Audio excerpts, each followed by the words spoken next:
Hi everyone, welcome to the Noisegate podcast, episode 001. Our very, very first podcast with our very special guest, Andrew Scheps. Hello. Andrew, welcome. Thanks. My name's Tristan. I'm joined by my colleague Tim. Hello everyone. And for anyone out there who's not familiar with Andrew's long and illustrious career, he is I've written this down, a 3-time Grammy Award-winning mix engineer and producer who's worked with the likes of Adele, Red Hot Chili Peppers, Linkin Park, Beyonce, Lady Gaga, Stevie Wonder, Michael Jackson, to name but a few, as well as both JT and Jay-Z. True. Or JZ as we call it. All the J's. Yeah. So you're currently out in Australia doing a bit of a national tour. Yep. Yeah. Though I think the people on the West Coast would argue it's not a national tour. Yeah. But yes. A semi-national tour. There's a lot of ground to cover. Yeah.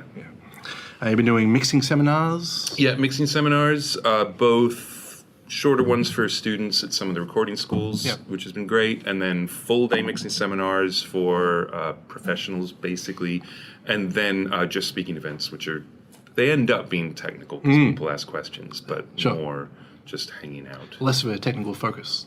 Yeah. How's it been so far? It's been great. Good? Yeah, really good. Alon from Master Touring set the whole thing up, and I just said, keep me busy. And he has. Certainly has. So, yeah. So out of those different events, is there ones that you favour the most in No, I mean, just... there's no real pressure on the speaking events, except the fact that they're 200 people instead of 12. But it's that you can sort of read the audience and know if they're kind of enjoying one thing you're talking about as opposed to another. And it's very freeform, and there's nothing that you feel like you have to do, so you can just do whatever you're doing. Whereas the seminars, I mean, I feel a responsibility that at the end of one-day seminar, which seems like, 8 hours, that's plenty of time. I mean, that's no time at all. Absolutely no time at all. So it's a lot of pressure I put on myself to try and make sure that I get through things, but also I never go in with a plan. Like, there's no, here's what we will do today. I know where I'm going to start, and then every one of them has been totally different. Okay. Yeah. That's really cool. Yeah. Gets derailed pretty quickly? Yeah, I derail myself all the time. I digress, and basically we start off going through my mix template, which is just a Pro Tools session with no audio in it, basically. And that takes 3.5 hours because it's just, Navigating all the over template? the map. Navigating the template takes 3 hours? Yeah, but it's because I'm talking about other stuff the whole time. Yeah. Like I mention a compressor, and then it's because it's not about compressors or EQs or whatever. It's all about how you listen and how you think about it. Yeah. So I spend a lot of time down rabbit holes and then forget why I even got in that hole in the first place. And then we have lunch. I'm sure the audience enjoys every step of the journey. Well, I hope so. I hope so. There's plenty of educational content of you online discussing your mixing techniques and so forth. There is. Although that's been less of the focus of the speaking events you've been doing. Yeah. I mean, the public speaking events are more anecdotal. But again, lots of people are showing up and they got questions about it. But the questions have actually been really good because for me, the more specific the question, the more useless the answer is going to be, as you two look down at your questions. But it's, what's your favorite plugin for this? Well, I don't know. It depends on what this is and what else is playing with it. And, that stuff, it's almost an irrelevant question. And sometimes you get lots of questions like that. And the questions at all the events, and even in the seminars, have been really good. Really good. Like, just general stuff and how, like someone the other night asked, you get asked a lot, like, how do you have a work-life balance, that kind of thing. But this was just, how do you balance your mental health while being in this horrendous industry where you can only do wrong or get by? Like, you can't, I did it right. Like, there is no right. Yeah. And it's interesting. So it's good. It makes you think about stuff. And how long have you been in the industry for? Well, I graduated college in 88. So whatever that is that 31 years? Mm-hmm. Yeah. Good math. Nice. Yeah, so technically 31 years. Right. Very cool. I'm old. So these talking events you've been doing, is that a recent initiative as far as going off the mixing seminar side of things? Yeah. I mean, because I don't know. I don't think of myself as someone people should come and see. Like, that's weird to me.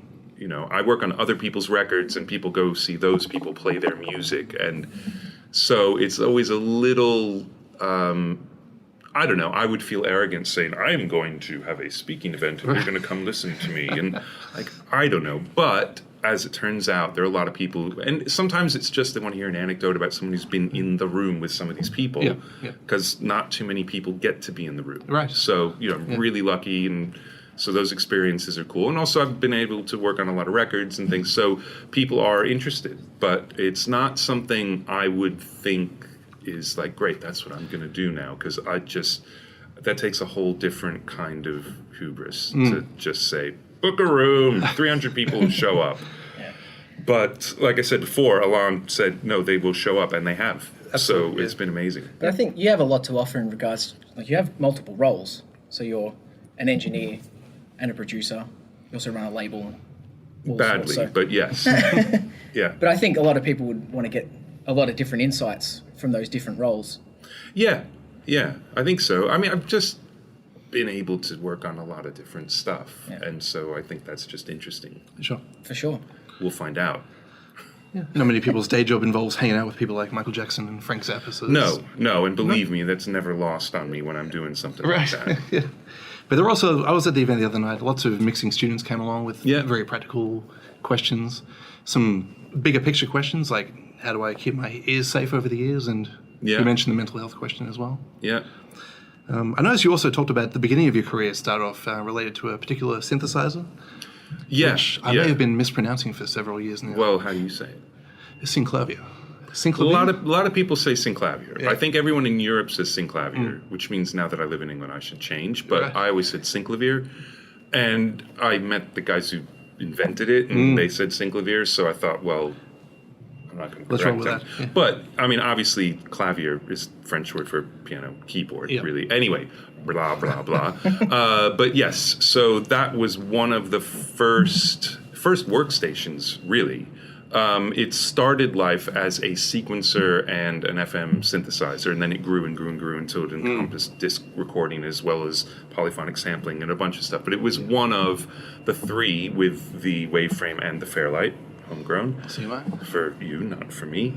And so it was a really early application of digital technology to music, and just really in a music making way. So I worked for the manufacturer as a field service tech. Yeah. So I fixed them. Yeah, cool.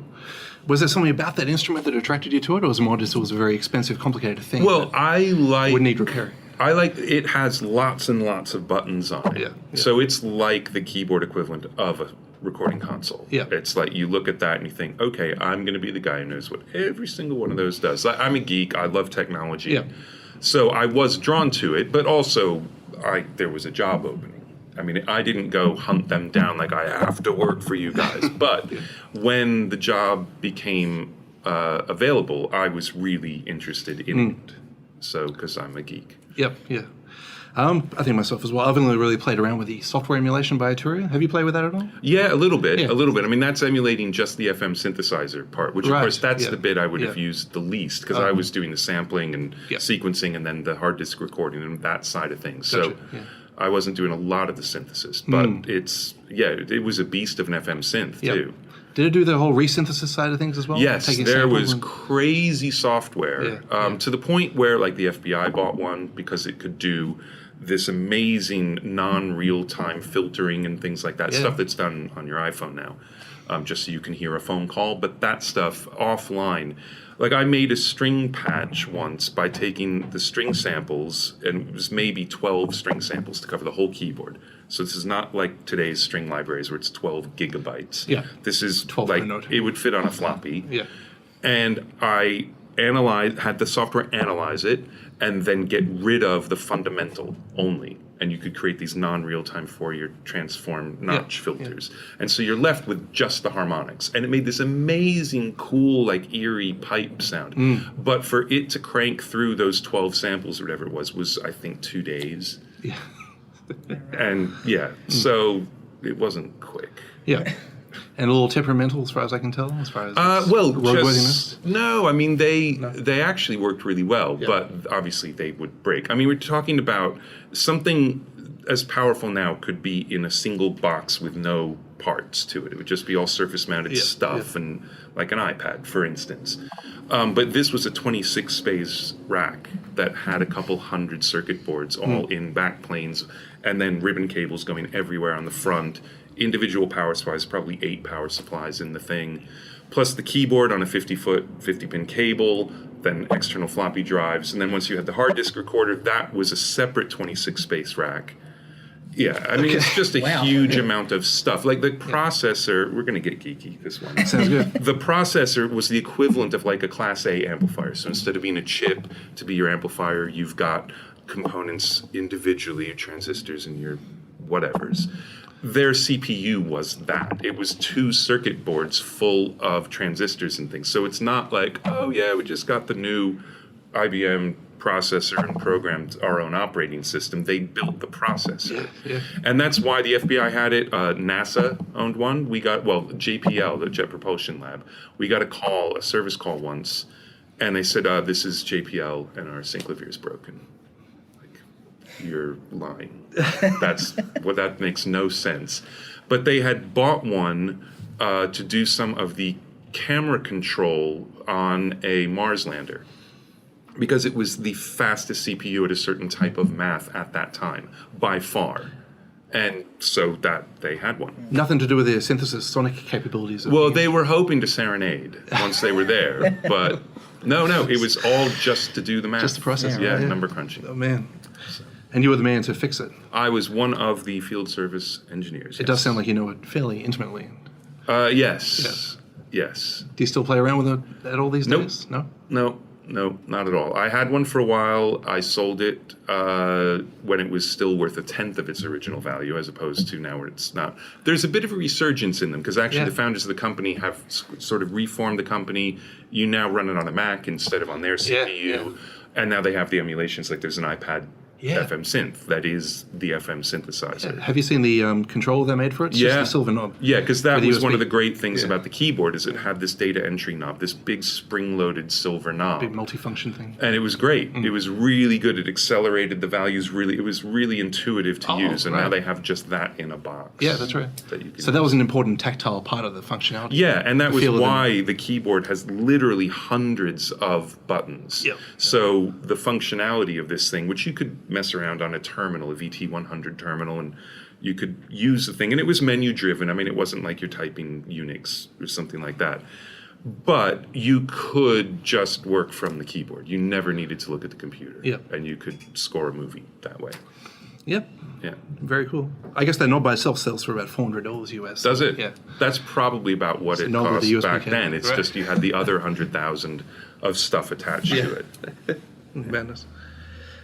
So at one point you transitioned from being the world's premier Synclavier repairman. I never said I was the world's premier. You're putting words in my brain. I was one of. A bit of hope. To become one of the world's most prominent mixing engineers. Again, your words, not mine. That's mostly your day job these days, the mixing engineer? Yes. Cool. Yes. I was wondering if you could talk to us a bit about a day in the life of a mixing engineer, what it entails. It entails trying to find time to mix. Yeah.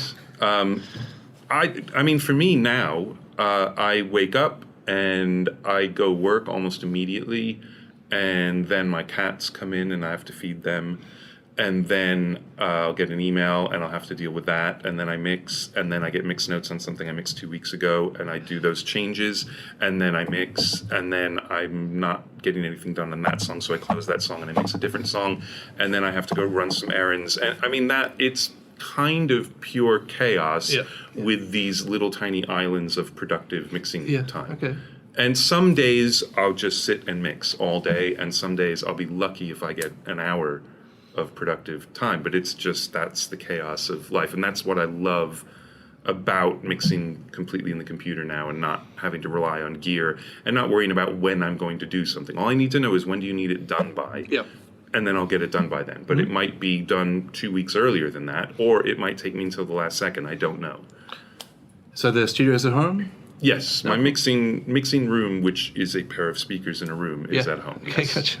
How many projects would you work on at a time? As many as I have to do. Yeah, it's not. So you're not limiting yourself. You're not No, I mean, the making thing yourself about too busy. mixing, when you're mixing for clients, is 90% of the time is getting the first mix you're going to send to them. Then it could take weeks of going back and forth and making revisions, but those are all just changes to something that already exists, and that can go incredibly fast. I can get a page full of notes and be through it in 10 or 15 minutes if it's all stuff that makes sense and works and there's nothing that upsets something else. Just open the session, go down the list, try and figure out why they want what they're asking for, make the changes, quick listen, awesome, send it. Because you know the bones of the mix are fine. It's not like I have to recheck the low end. Like, it's fine. Yeah. So you take care of the guitar solo and the background vocals and whatever it is. Yeah. So that is very, very fast. So I could be doing recalls on 3 projects while mixing 2. And that's fine, because I've only got 2 that are the huge chunks of the day whenever I can find the time. And the rest is just as the notes come in, make the changes, send it out. Right. And your role as a producer as well. You produce some indie bands as well, is that right? Yeah. What's that in comparison to being an engineer? Do you like the more creative side of things in regards to the construction of songs or structure and I things love like it. that, or is it? I love it. My favorite day is a day in a rehearsal room with a band doing pre-production, which almost never happens now. But I love that. The pressure of having to record it is another layer of stress on top of the making of the music. So the few times you can actually just work on the music and not have to be worried about any of the rest of it that's definitely my favorite part. All right. Very cool. You did mention before that you're mixing in the box these days. Yes. It's been the subject of some scrutiny. Apparently. Yeah, over the years. Why is this a big People do find deal? it fascinating. There's so many people who do it. Is it more an Australian fascination or just... No. There's an incredibly long thread on Gear Sluts that I believe is worldwide. It is. About that. Yeah. I mean, you were mixing before that on a Neve console, a big... and before I had the Neve, I was mixing in the box, and before that I was mixing on a Mackie Digital 8 bus, and before that I was mixing on a Mackie Analog 8 bus, and before that I had a couple 1604s. I mean, I've mixed on whatever I've had at the time. And when I first went into the box, it was because finally you could do it and it sounded better than going out through other stuff. And then I got a Neve, which, that's pretty awesome. But moving back into the box was all about the workflow and logistics and having to schedule your time and all of that stuff. But sonically, I think it's better the way I'm doing it now. I'm much happier mixing the way I am now. There are a lot of people who ask questions that are sort of loaded towards you'd mix analog if you could, right? And absolutely not. I would never go back to mixing that way, and not even for a project. Like, there's no project I can think of, unless it's going to be mixed live while they're performing, that I would want to mix analog. It's cumbersome at this point. I've got a system down that works really well. I can move really fast, be really creative, and like I was talking about before, mix more than one song at a time, which you cannot do if you're on a console. That's right, yeah. Unless you don't take advantage of it, like, okay, I won't move any of the knobs, but at that point, it's a summing box, and we're not going to argue about that either. It's quite the compromise. Yeah. So if you're going to truly mix analog, that is a completely different beast, and it's just one. I love doing it while I was doing it, but I was very happy to make the change. Yeah, cool. Do you find having all those things at your disposal so quickly and so efficiently, does it do something to your creativity? Yeah. You can find A/B things. Yeah, I mean, and that. you can be creative on the analog stuff too. It's just trying to set yourself up so when you have an idea, you just chase the idea sonically. You're not thinking, okay, what plugin should I use for that? Or what patch bay number is that piece of gear and why isn't it working? And just to take all of that out of the equation and just be listening. That's the goal, always. You mentioned there was a point when it became possible for you to mix in the box. Was that a specific jump in technology at the point? I don't remember exactly what year. I mean, I remember when TDM happened in Pro Tools, so that was a big deal. But that it wasn't powerful enough to mix. It was a combination of computers just getting powerful enough you could play back all of the tracks in a session. Because at the beginning, when it was just Sound Tools, and even when it was Pro Tools, still with DigiDesign, You could have 16 tracks and then 24 tracks and then 32 tracks, but you couldn't have unlimited tracks. So it was very much the same sort of limitations you'd have on a tape machine, but it was in the computer. But you couldn't reliably play back 32 tracks and do lots of processing. So you can't mix in that sense completely in the box. And so the TDM happening, computers getting more powerful, and then the real change, though I was getting around it in weird ways, was when they introduced the delay compensation. And that was huge, because now you could do parallel things, which you'd have to manually compensate for before then. And you had to think a lot to get anything to work, to the point where you'd talk yourself out of doing stuff. Right. It's all possible in real time now, though. Yeah, it just takes care of itself. It's like magic, only not magic. So you've been using plugins for a long time. Did you notice an improvement in their quality or maturity of analog emulation over the years? See, there you go. There you Stick to go. that, right. That's like, well, won't plugins be better when they can emulate the analog world better? And I think it's just asking the wrong question. Plugins are better. Definitely modeling has come a long way. So if you want a model of a particular type of compressor, it will be more like that compressor. But the thing about modeling is they're going to model a very specific piece of gear, not LA2As, it's that LA2A. And most LA2As, the optical on them is more than 5 years old, which was, I think, between 5 and 15 years was the projected lifespan. And I'm saying this, I'm probably wrong. Someone's going to put in the comments exactly how long those opto sensors were supposed to last. But they're not supposed to last 50 years. So every LA2A you have ever used is out of spec if it's not new. That's the truth of it. Most Neve EQs sound different. Console full of them, no two of them are going to sound the same. That's why recalling mixes on my Neve was so hard, because EQs would change modules as things would break and then get fixed, but it wouldn't go back in the same spot. And and that was part of when I did the 1073 plugin with Waves. They said, well, send us your favorite 1073. And I said, no, I bet you have one. So start there. And I'm just going to compare it to all 10 of mine, because I just wanted it to feel like a 1073, but not be a specific one. Modeled plugins feel like the things they're modeling, and they are either a very specific one of them or they're meant to be more generic. So that's fine. But at the same time, there are digital-only plugins that you couldn't build as an analog thing that are absolutely incredible and mind-blowing. And even forget about they do AI or they do something you couldn't do analog, but just that's a compressor that no one's ever built. And it's awesome. So I think, yes, plugins have progressed immensely and are still progressing. And it's weird how the beginning of the digital audio era was all about getting rid of all the problems with analog, which is power supply rails and noise floor and all of these things of temperature variability, all that stuff. It's like, oh, we can finally not be at the mercy of those things. And now that's all anybody wants. Right. Because, and there's actually a Brian Eno quote about this, and I can't remember the exact wording, so I won't even try and paraphrase. But basically, the quirkiness is what you want. So while that's the only choice you have, the quirkiness is actually a detriment. Then you have a choice of something without any of the quirkiness, and after a while you say, I kind of miss some of the quirkiness. So you can add it in, but it's a very controlled adding it in. You decide how much noise you want now. That wasn't an option. It's like, well, should I use the noisy 1176 that actually bites better on a vocal, or should I use that cleaner one that's not quite as good? And you'd actually make choices like that.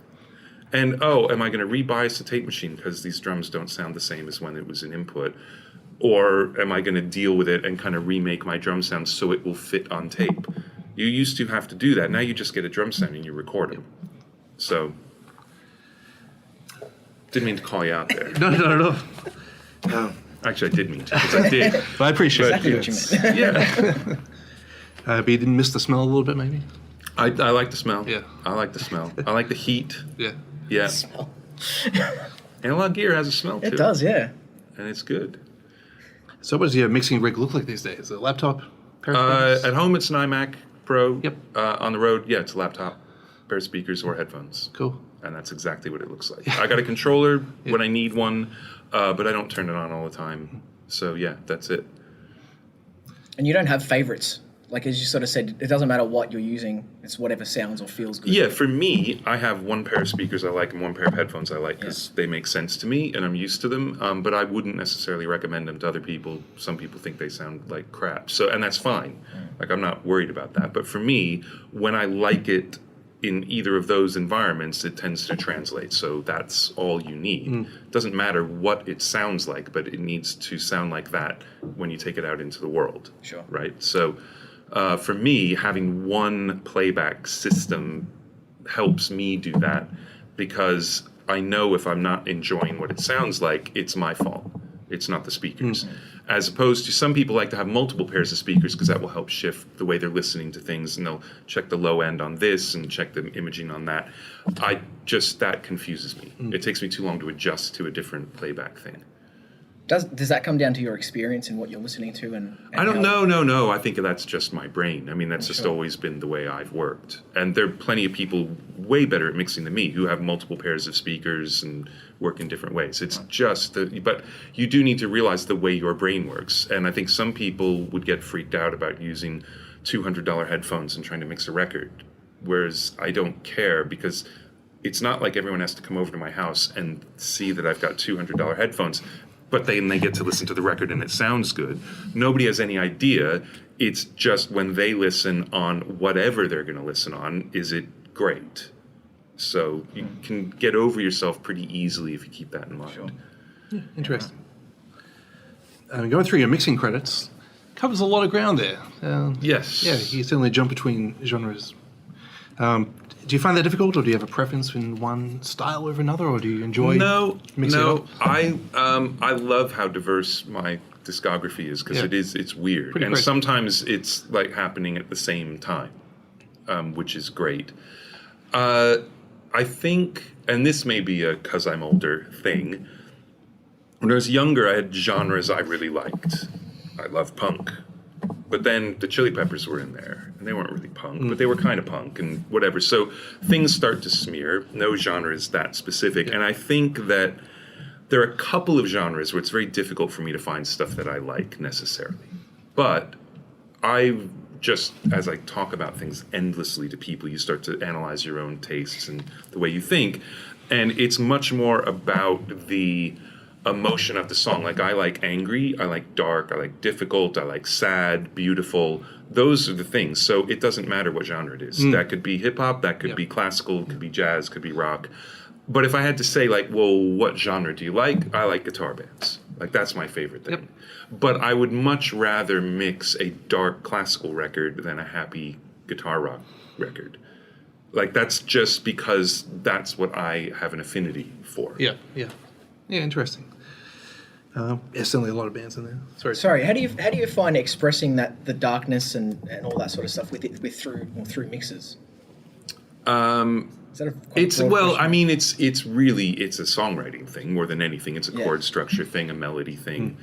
But you just accentuate the stuff that's giving you that emotion. Like when you get to the chorus or the bridge of a song and there's some sub bass and that gives this gigantic low end that's shaking the room. Well, okay, I've got to make sure it actually shakes the room because if you don't get the impact of it. So that's it. I mean, but that's just mixing. Sure. It's trying to make everything the more version of what it already is. Are they conscious efforts through notes and suggestions from the bands or the artists, or is that just something that you would do yourself? It depends. Yeah, I will generally chase that stuff myself, but absolutely, I get, like, there was a note on the first Hozier record, and I don't remember what song it was, but there was like a sub bass or a low piano note or something, and one of his notes on the first version of that mix was, when that thing comes in, it has to be like a pillow bomb. I'm like, what the hell is a pillow bomb? But as soon as I said it, you know exactly what it's supposed to be. It's just supposed to hit, not with a huge amount of attack, not wake you up, but just fill the space and be gigantic. I knew exactly what he was talking about, so you chase it. But I tend to chase those things myself, and I probably, at the time, said, oh man, I thought I already made that big. But then you go back and listen, like, oh no, it could actually be bigger, and And that's a matter of perspective or taste or whatever it is. But yeah, it could come from me or from the artist. And sometimes I'll do stuff and then the artist doesn't want it like that, and that's fine. How do you find that? Is that a challenging thing when you are so set on something? Well, I'm never set on anything. Right. No. I mean, I have to convince myself the mix is good enough to bother giving to them that they should listen to it. So that is really hard work, and you really chase things, and you second guess yourself, and you try and have ideas and do that. But as soon as you're getting feedback from the band, it's their record, absolutely. And I feel like if I haven't done it, it's because I've screwed up, not because they're wrong. They're not wrong. They can't be wrong. It's impossible for the artist to be wrong when you're mixing their record. Fair enough, yeah. It's easy for them to be a dickhead, but it's not possible for them to be wrong. Right. They could be right for the wrong reasons. How are we on profanity on this thing? No, All right, okay. That was mild, but just want to make sure. Put the kids to bed. Yeah. I think we're good. So they can't be incorrect. Is there some kind of misguided creative direction from the band that you have to discourage? No, it's not. No, if it's any sort of creative direction, it's right. It can't be misguided. It really can't be. It's when it's not a creative direction, when it's an ego-driven thing that has nothing to do with what they're hearing, then you try and identify that, and you either just realize you've got to go with it and satisfy it as quickly as possible and as uninvasively as possible, or if you really think it's going to destroy something, you have to talk to him about it. And like, why do you want this like this? Because when I listen to it that way, here's what it does. So you've got to have reasons to argue against something. And I almost never argue against it. I just find a way to do it, but hopefully in a way where I still think it works. Yep. Rolling with the punches, so to speak. Yeah, in a way. But it's not because like rolling with the punches sort of implies like you're just going to kind of get through it. But it isn't that. I mean, it's still, you've got to still own the mix. Yep. Otherwise, it'd be like, well, I'll take my name off that thing. Right. Yeah. And if you get to the point where you want to take your name off, well, you also have to quit. You have to say, I can't mix this. Like, you can't work on it unless it gets taken out of your hands and changed, but they're still putting your name on it. At that point, it isn't your mix. Right. But if it is going to be your mix, then you have to still think it's great when you're done. Sure. You were talking about mixing in the box. You're saying one of the things you like about it is that after tracking, it gets converted to digital, then it stays digital right up until it hits the listener's ears. Yeah. That's a cool part of it for me. That's an after the fact, not justification, but just a realization like, oh, wow, that's kind of cool. Yeah, sure. Yeah. What about vinyl? How do you feel about that when it's pressed to vinyl? I listen to a lot of records. Yep. I love it. I've got a turntable set up at home. I don't think that vinyl is magic. I think if you find original pressings of things, sometimes those haven't ever been digitized and they will sound different and mastered in the day, so to the tastes of the time and not trying to make stuff sound modern. Yeah. So that can be a great experience. I've got absolutely no problem with vinyl. I like vinyl a lot. It's not a big enough format that you mix for it necessarily. But I think going back and forth through converters is detrimental to the sound. Yep. But not it being digital or it being analog. Both of them are great. It's just since when you convert, that's an actual conversion thing. It's not like, oh, I'm going to EQ something now. It's a lot more invasive to say I'm going to digitize something now. Yeah. So just do it as few times as possible. Yep. Yeah, interesting. That was a band you talked about working with Low Roar. Yes. Yes. I will talk about Low Roar all day.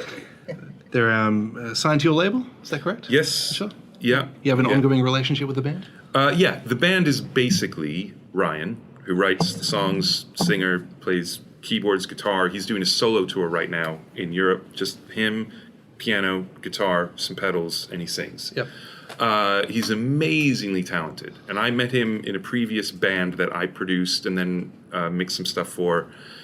And so I've been friends with him for a really long time. We really share a musical sensibility. Other than some details, I don't think either of us has ever done something that the other is like, are you sure? To the point of there was one song on the record that came out a couple of weeks ago where the song just builds and builds and builds and builds. And he said, hey, how about on like the biggest build, put some fireworks sounds? And you think like, really? That's going to be a little bit cheesy. But I'm going to try it, and it's awesome. Yeah, right. It's like, even I found like the little whistling sound in between. So just in case you missed the fact that they're fireworks, now you know they're fireworks. And it's great. It's just over the top for that thing, but you're so wrapped up in it because it's been building for 3 minutes that it should explode. It's good payoff. Yeah. Yeah. So yeah, really very, very involved in those records. I mean, the last 3 records have basically been Mike Lindsay is a great engineer, musician, producer as well. He and Ryan, and sometimes with other musicians, sometimes just the two of them, will sort of start the album, and then sometimes we all get in a room and collaborate, or sometimes he just sends the album to me and I kind of do anything I want and send it, and everybody goes, great. So it's a really incredible partnership. Yeah, cool. Sounds great. Yeah. At the talk the other night, they mentioned Hideo Kojima's game, Death Stranding, as well. Yes. You're involved in that. You sound a little disappointed that no one in the crowd seemed to have heard of that game before. I thought maybe you had some personal investment in it. No, I don't have any personal investment, but they've put 16 Low Roar songs in the game. Oh, cool. Yeah. Yeah, so there are a ton of people coming to the band from him because he's a rock star game designer. Yeah. I think it was Gears of War was his game while at Sony, and this is the game he left Sony to make, and it's been years. Yep. So he shows up at some of the game conferences and shows like a 3-minute trailer. It's not even gameplay, and people go nuts. The internet blows up. So the first trailer for this game had a Low Roar song in it, and our digital sales like quadrupled for a couple of months. Great. Yeah. Wow. Insane. Yeah, there was certainly a lot of mystery surrounding that game, and so... Yeah, well, it's out. One of the reasons I actually put out this 4th record, I put out the first 2, then the 3rd we actually got another label to put out, which was fine. We were hoping it would be a bit more of a step up in terms of like PR and stuff, but that stuff is really expensive. So then with this record, Ryan was already talking to a label, PS, they're based all over the world, but he lives in Poland, so the local Polish label is going to put it out, but that immediately gives you this worldwide network. But one of our things was that the game comes out November 8th, so the album comes out November 8th. Like, that just seemed really obvious to us. And they just said, it's not enough lead time. We need 3 months to ramp up. And we just decided it was more important to put it out on the 8th than to have their worldwide machine. Now, whether that's true or not, I don't know. We'll find out in the long term. But we just felt like this game has been a bigger boost to his awareness as an artist than anything else that's happened in the last 10 years. Yeah. So we are going to ride it hard. Totally. And we are. Very cool. Oh, well, I'm not sure we had anything else to really get through. Tim? No, look, I think I got everything I could have possibly got out of. Very insightful. We covered a lot there. That was a good I mean, deep is there dive. anything that you'd like to talk about or mention? We could talk about your Grammys if you like. No. No. Talk about Low Roar. That's always the one I like to sneak in there, but I'm glad you brought that up for me. Can I ask a question whilst we're still running? Who is this mysterious voice? The difference in working with different producers, like Rick Rubin and Bob Rock or whoever it may be. Never worked with Bob. Oh, I met him, though. He's a nice Okay. guy. Is that a common question that you get asked? What's it like working with different producers? No, I mean, it's an interesting question, though, because production is different. It's not like, just those are different people doing the same job. Every producer does it in a totally different way. Some are musicians, some were engineers, some were both, some were in bands. Some have never played a musical instrument in their life, and they're just really good at listening. So my definition of a producer is he's someone paid to have an opinion. And then if you want to drill down a little more, it's almost like they're in the band for the making of the record. But they're not really. They're just there to have an opinion and to keep track of stuff. So hopefully keep track of the big picture while working on the details. And they all do it completely differently. So you just learn how to work with them. You learn what they're looking for and what's important to them. And as an engineer working for a producer, while recording, it's all about making the session go well. Yeah. Whatever that means. Doesn't matter what it is, just to be there and be in record and capture absolutely everything. That's great. And then mixing for them, it's just mixing. But it's, they have an opinion, you start to learn what they like, so you go for stuff like that. But the recording for producers thing it can be pretty hairy. But all recording and producing, it's 95% psychology, it's people skills. And the 5% is knowing absolutely everything about every piece of gear and how to run it. So, like, everything you would study for 30 years is the given.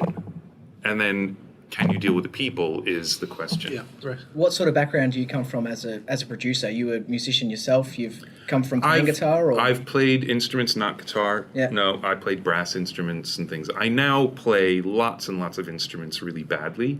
So Pro Tools and I have played on lots of records. But I think that I like producers who've been musicians at some point, in general, not always, but I think it helps because you know what it's like to have to perform.